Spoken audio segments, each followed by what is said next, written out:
Mr. President of the Republic, ministers, Ambassador of Israel, ambassadors and representatives of diplomatic missions, Bishop of Caesarea, Mayor of Famagusta, Chief of the National Guard, Chief Rabbi of Cyprus, Chief Rabbi of Britain and the Commonwealth, friends from Israel, friends from the Mabalim Association, friends from the Israel-Cyprus Association, dear guests. Thank you for honoring the memory of my late father, Prodromos Papavassiliou, by inviting me to say a few words today about this unique chapter in the history of Cyprus and Israel.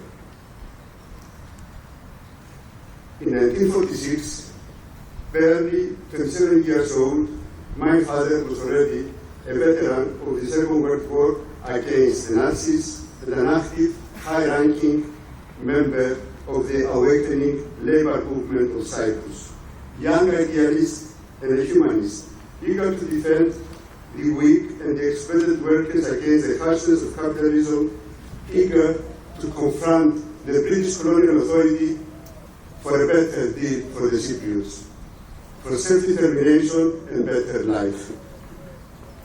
I shall always remember him relating how astonished he was one day in 1946 by the visit at his office of the representative of the American Jewish Joint Distribution Committee, Mr. Charles Passman, who revealed to him that the British colonial authorities planned to open in Cyprus within a very short time detention camps to intern Jewish refugees, Holocaust survivors, intercepted by the British Navy on their way to the land of Israel.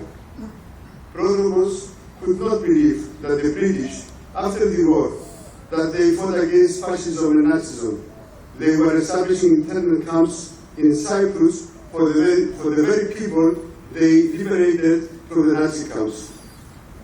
He readily accepted the proposal to become the local customs agent and representative of the Joint Distribution Committee and the Jewish Agency and assist the two organizations which would be responsible for the welfare of the people in the camps. Prodromos thus embarked on an adventure which was destined to mark and to define his own life and the life of his family. The camps were established in two locations, the first one north of Famagusta, in the Karauros area, along the beach reaching to the north, the forest of Salamis. The Karauros camp area contained 5 separate camps and which became known as the summer camps. The second camp area was established between the village of Xilotimpo and the Keria on the rocky slopes overlooking the sea. And these camps were comprising of 7 camps which became known as the winter camps. These camps were made up mainly by Nisenhans, the characteristic rounded British Army barracks as we see them here today in the B&H. The first refugees arrived in August 1946, and very quickly the camps became full with people, essentially survivors of the Holocaust, old and young people, men and women, adolescents and young children without their parents. The camps were not, of course, prison camps in the literal sense. They were camps where the British, in the interest of their geopolitical strategies, detained the immigrants, depriving them their freedom to move to Palestine. The British soldiers remained outside the camps, guarding the gates, leaving the detainees to organize their lives as best as they could, under harsh conditions, with shortages of food, water, medical supplies, and the like. The Cypriot people, after the initial shock, they did indeed react positively to the plight of the Jewish internees who were oppressed by the British colonialism, as were the Cypriots, and supported them in many ways, with demonstrations, material assistance, etc. The role of the Joint Distribution Committee and the Jewish Agency was therefore very important in supplying the needful to the people, but also in helping them to organize their daily lives. Healthcare, education, vocational training for electricians, carpenters, and the like. Very quickly the camps had their own coffee shops, barber shops, and other facilities found in a normal community. There were cultural events, theater plays, dancing, and regular visits by artists from Israel, religious services, and of course, the political parties which became part of everyday life. There were weekly arrivals of newspapers from Palestine covering all areas of the political spectrum.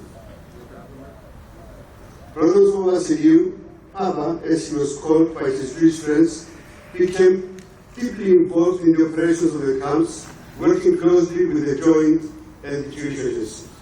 At the same time, however, he also got involved with clandestine Haganah activities under the nose of the British colonial authorities. Apart from the normal daily life in the camps, there was a parallel secret life in which the Haganah played the main role. Secret military training, but mainly organizing escapes from the camps of young men not included in the limited monthly quotas of people transferred to Palestine. So these young men were transferred to Palestine in a different way.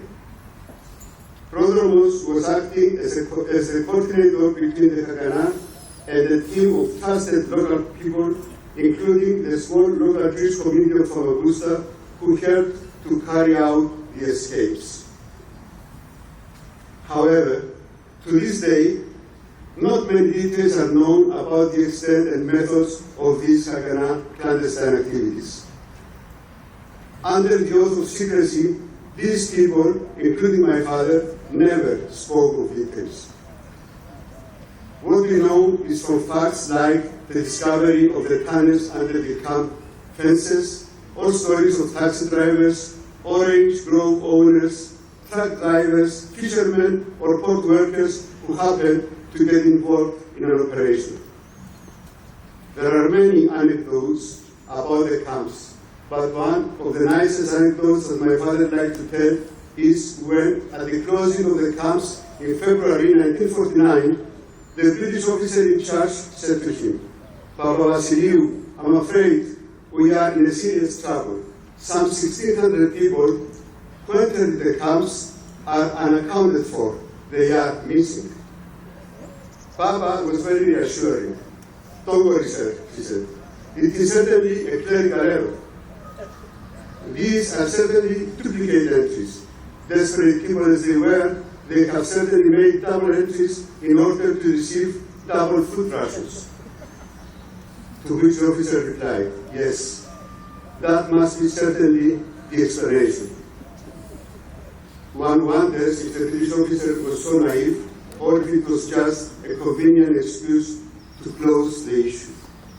Because, as Maurice Lau, the representative of the Joint Distribution Committee in Cyprus, described in his book, The Last Barrier to Freedom, there were indeed many cases of high and lower rank British officers and civil servants who were not happy with the camps and did act in various ways to show their sympathy to the Jewish refugees.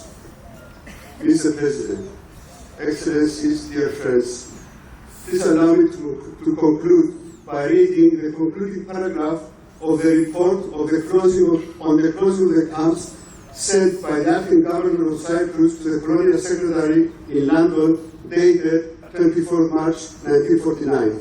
It says, "Perhaps the strangest episode in the long history of this island has come to an end.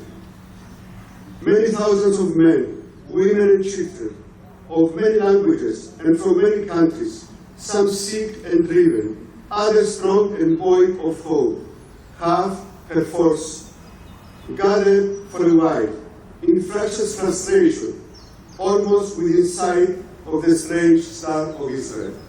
They came and they are gone. Now that they are gone, the people of Cyprus do no other than to wish them well, and that their new land will fulfill all the promise that has lured to them." Thank you very much.